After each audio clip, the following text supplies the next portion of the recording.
Halo semua, apa kabar? Kembali lagi bersama saya Rehan. Pada video kali ini, saya akan merangkum sebuah film yang menceritakan tentang seorang pria yang menghabiskan masa hidupnya dengan cara keluar masuk penjara. Bukan karena ia melakukan hal kriminal, melainkan karena tuntutan pekerjaan yang ia lakukan. Ialah menguji seluruh penjara yang memiliki sistem keamanan yang sangat tinggi untuk mengetahui titik kelemahan dari penjara tersebut agar kedepannya bisa diperbaiki. Dan inilah Escape Plan. Film ini dirilis pada tahun 2013, diperankan oleh adik dari kakek saya, yaitu Sylvester Stallone sebagai pemeran utama, yaitu Ray Breslin. Dan sepupu kakek saya juga mengambil andil di film ini sebagai pemeran pembantu utama, yaitu Arnold Schwarzenegger sebagai Rod Meyer. Sebelum lanjut, jangan lupa untuk like, comment, share, dan subscribe, dan aktifkan tombol lonceng agar dapat notif langsung dari saya. So, tanpa basa-basi lagi, langsung saja, let's go!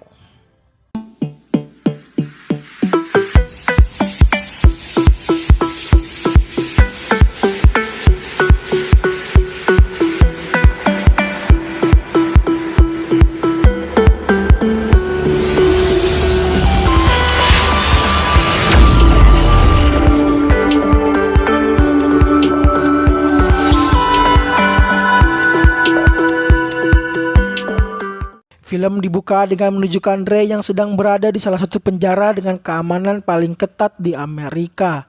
Kemudian ia melakukan apa yang harus ia lakukan, yaitu mencari kelemahan dari penjara yang kini mengurungnya. Ray mencoba memancing keributan di sana agar ia dapat memasuki ruangan penjara khusus atau ruangan isolasi. Dan ketika menuju ruangan isolasi, ia mulai melakukan analisis terhadap penjara tersebut.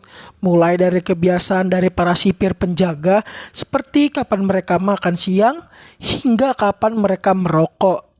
Dan para sipir merokok tepat di atas Ray atau di atap penjara tersebut, sehingga itu mempermudah Ray untuk melakukan analisisnya. Ray diberikan makanan khusus dan berbeda dari para tahanan yang lain, dan salah satunya adalah susu dalam kemasan, dan ia pun nampak mengumpulkan tisu yang ia basahi dengan air. Hari eksekusi pun tiba. Ketika para sipir sedang beristirahat dan merokok, salah satu anak buah Ray datang membawa mobil ke parkiran penjara. Ia pun menyamar, dan saat itu juga ia meledakkan mobil yang ia bawa. Sontak itu membuat para sipir dan tahanan yang lain panik. Namun hal itu dimanfaatkan oleh Ray untuk kabur. Dan benar saja, singkat cerita, Ray sudah berada di lokasi kebakaran dengan menyamar menjadi petugas pemadam kebakaran. Dan ia sudah dijemput oleh anak buahnya. Kemudian Ray diturunkan di tepi jalan. Dan pada saat itu ada polisi yang melintas melihat Ray. Ia yang masih menggunakan baju tahanan, hal itu sontak membuat ia dikepung dan ternyata itu adalah bagian dari rencana Ray agar ia dijemput oleh rekannya bernama Lester. Ray pun dibawanya ke kepala sipir penjara yang baru saja Ray bobol keamanannya.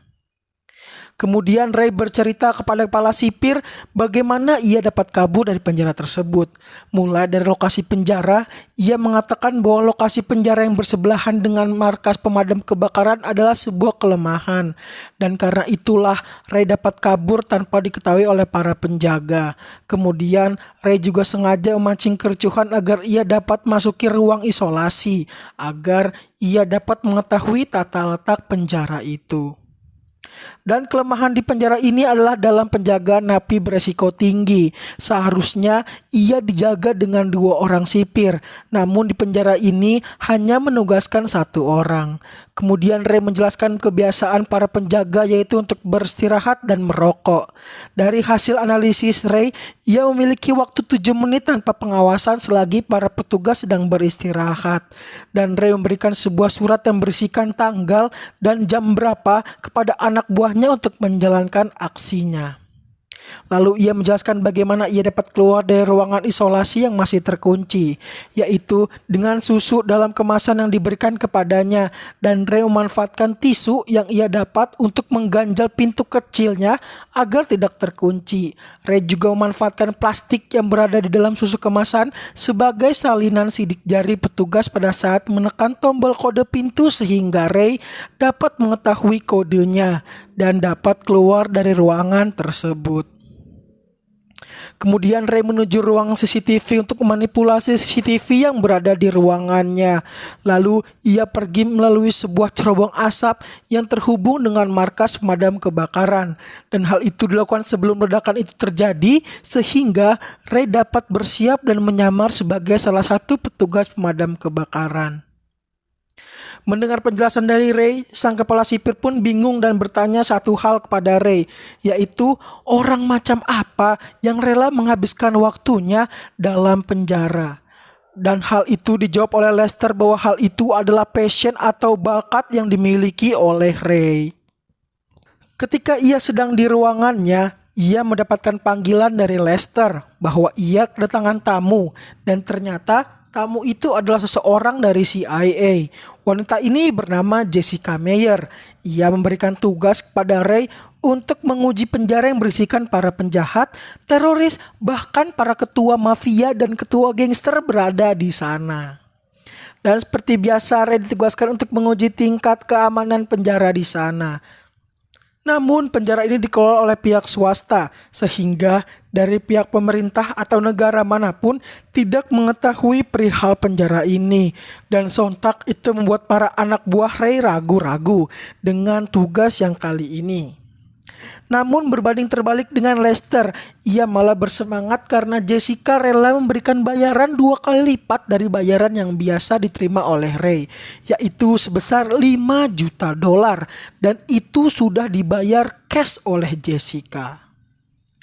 Ray pun menerima tugas tersebut, namun bukan karena uang, melainkan karena Ray merasa tertantang dengan tugas yang diberikan, karena baru kali ini penjaranya tidak diketahui lokasi keberadaannya.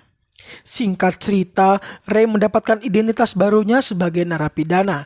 Ia kini bernama Anthony Portos yang melakukan kejahatan merakit bom dan menyebarkannya ke pelaku pembunuhan yang berada di Eropa dan Amerika selama 10 tahun terakhir.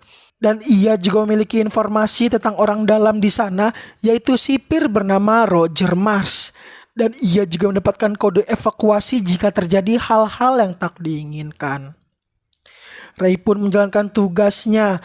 Namun sebelum itu anak buahnya menyuntikkan GPS di lengan Ray agar tahu posisi Ray berada. Tugas pun dimulai. Ia dijemput dengan paksa di tengah-tengah kerumunan dan langsung dibawa masuk ke sebuah mobil. Di dalam mobil ia langsung dibius dan para petugas mengetahui bahwa Ray telah disuntikan GPS dan GPS-nya segera dicabut. Ray seketika pingsan dan para anak buahnya tidak mengetahui keberadaan Ray karena GPS-nya telah dihancurkan. Di perjalanan menuju penjara, bius yang diberikan sudah mulai habis. Ray melihat seseorang napi yang disiksa dan ditendang keluar dari pesawat yang kini ia tumpangi. Dan petugas yang tahu bahwa Ray mulai sadar segera membius kembali Ray. Singkat cerita, Ray terbangun dan kini ia sudah berada di penjara dengan ruangan yang dilapisi kaca yang sangat tebal yang membuat Ray dapat melihat sisi penjara dan ia juga dapat melihat betapa banyaknya napi di sana.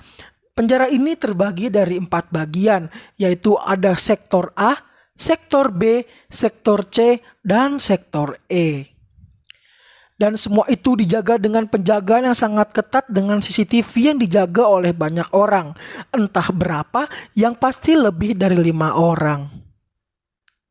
Dan di sana juga tidak ada pencahayaan dari matahari sama sekali, yang membuat Ray curiga bahwa penjaranya berada di dalam bawah tanah. Kemudian scene menunjukkan Ray yang sedang diidentifikasi oleh kepala sipir di sana. Pria itu bernama Hobbs. Mendengar itu, Ray segera bertanya di mana Roger Mars.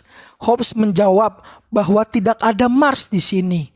Ray langsung menyebutkan kode evakuasi Dan benar saja, kode itu juga hanya bualan belaka, yang mana itu membuat Ray semakin terdesak. Di sisi anak buah Ray, mereka sedang berusaha mencari keberadaan Ray.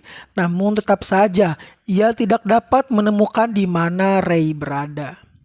Kemudian Ray dikumpulkan bersama napi lain di sebuah aula, yang di sekitarnya tetap dijaga oleh banyak petugas. Semua mata tertuju kepada Ray, dan para napi ingin memberikan pelajaran kepada Ray karena ia baru saja masuk ke penjara tersebut. Dan ketika Ray baru memulai aksinya untuk melawan, aksinya diberhentikan oleh pria yang bisa dibilang salah satu yang ditakuti di tempat tersebut. Pria ini bernama Rod Meyer. Rod Meyer bercerita bahwa ia masuk ke penjara karena ia adalah salah satu atau satu-satunya orang yang mengetahui perihal Victor Mannheim. Victor Mannheim ini adalah pria yang sedang dicari oleh sipir Hobbs. Maka dari itu, Rod Meyer diberlakukan khusus oleh Hobbs. Kemudian scene menunjukkan Rod Meyer sedang memperhatikan Ray. Ia nampak tertarik kepada Ray. Dan Rod Meyer berkata bahwa jika Ray atau di sini Ray dikenal sebagai Portos membutuhkan bantuan, maka bilang saja kepadanya. Kemudian scene berpindah ke sipir Hobbs yang sedang berada di ruangannya. Dan nampak di sana terdapat buku tentang penjagaan pengamanan sebuah penjara yang ditulis oleh Ray Breslin sendiri. Maka diketahui bahwa sipir Hobbs mengambil beberapa ilmu dari Ray dalam bukunya yang ia terapkan dalam penjara yang kini ia pimpin. Kembali kepada Ray. Kini ia mulai menganalisis seisi penjara mulai dari penjagaan dari para penjaga dan kebiasaan kegiatan yang dilakukan oleh para penjaga. Dan ketika sedang menganalisis, ia dihampiri oleh Rod Meyer dan menanyakan apa yang ia butuhkan. Lalu seperti biasa ia menjawab ia ingin masuk ke ruangan isolasi. Dan saat itu juga Rod Meyer memukul Ray dan terjadi pertarungan pura-pura antar keduanya. Hal itu menjadi tontonan bagi para napi dan menjadi perhatian para penjaga. Mereka berdua pun dipisahkan dan benar saja mereka berdua dimasukkan ke dalam ruangan isolasi. Ruangan isolasi di penjara ini sangat-sangat kecil dan terbuat dari lapisan baja yang sangat tebal.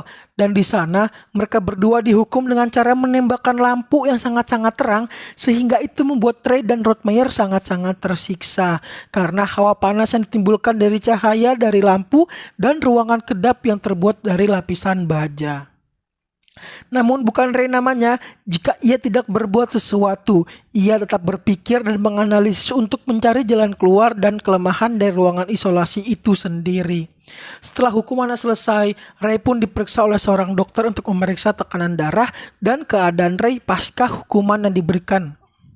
Ray pun bertanya kepada dokter di mana penjara ini berada. Namun karena pengawasan yang sangat ketat oleh para petugas, sang dokter enggan memberitahu di mana lokasi penjara ini berada. Kemudian scene berpindah ke anak buah Ray yang meminta pertanggungjawaban kepada Lester. Karena Lester lah yang memberikan pekerjaan dan informasi tentang penjara ini dan menuntutnya untuk menelpon Jessica menanyakan lokasi Ray berada. Scene kembali berganti kepada Ray dan Rod Meyer yang sudah kembali bersama. Rod Meyer menanyakan apa yang telah didapat oleh Ray. Dan Ray menjawab bahwa kini ia membutuhkan sebuah logam yang halus dan berdiameter 3 inci. Ray berkata bahwa Rod Meyer dapat membawakan logam tersebut, ia akan membawanya keluar bersama. Dan saat itu pula Rod Meyer minta ke salah satu petugas untuk membawakannya kepada Hobbs untuk berbicara.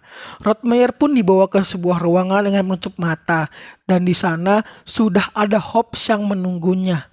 Rod Meyer diberikan waktu selama 10 detik untuk berbicara dan Hobbs bertanya di mana Mannheim berada. Rod Meyer pun meminta secari kertas dan sebuah pulpen, entah apa yang direncanakan, ia hanya menggambar asal di atas kertas tersebut dan ia membuat keributan di sana. Ternyata ia mengambil sebuah logam yang dibutuhkan Ray di bawah meja interogasi dan segera menyembunyikannya.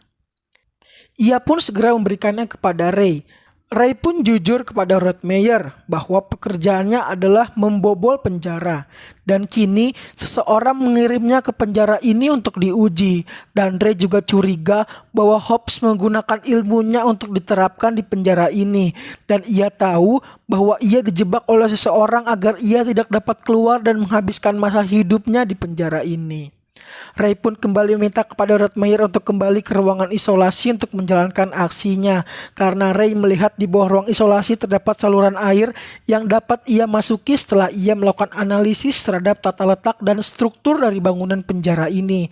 Dan ia yakin bahwa apapun yang ada di bawah ruangan isolasi pasti akan membawanya ke atas, dan ia dapat melihat di mana kini mereka berada. Dan ketika Ray dan Rottmeyer sedang makan, mereka akan menjalankan aksinya agar dapat memasuki ruangan isolasi.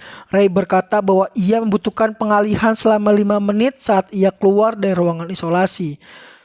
Kemudian Rottmeyer pun segera mencari masalah dengan seseorang napi, dan napi ini bernama Javed.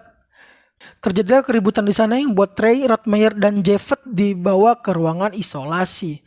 Ray pun segera menjalankan aksinya. Ia menggunakan logam yang diberikan oleh Rottmeyer untuk mengalirkan panas yang dikeluarkan oleh cahaya lampu yang meneranginya ke sebuah paku yang menahan ruangan isolasi tersebut. Yang mana hal itu akan membuat paku yang terbuat dari baja memuai dan berkarat. Dan paku itu akan terlepas dari penahannya. Ray pun berhasil keluar dari sana. Dan dari sisi Rottmeyer pun mengalihkan perhatian para penjaga dan Hobbs. Ray pun mencoba mencari jalan keluar untuk mengetahui lokasinya berada, karena ia yakin bahwa mereka berada di bawah tanah. Dan betapa terkejutnya Ray ketika berhasil ke permukaan dan ternyata mereka berada di sebuah kapal yang sedang berlayar di tengah-tengah lautan.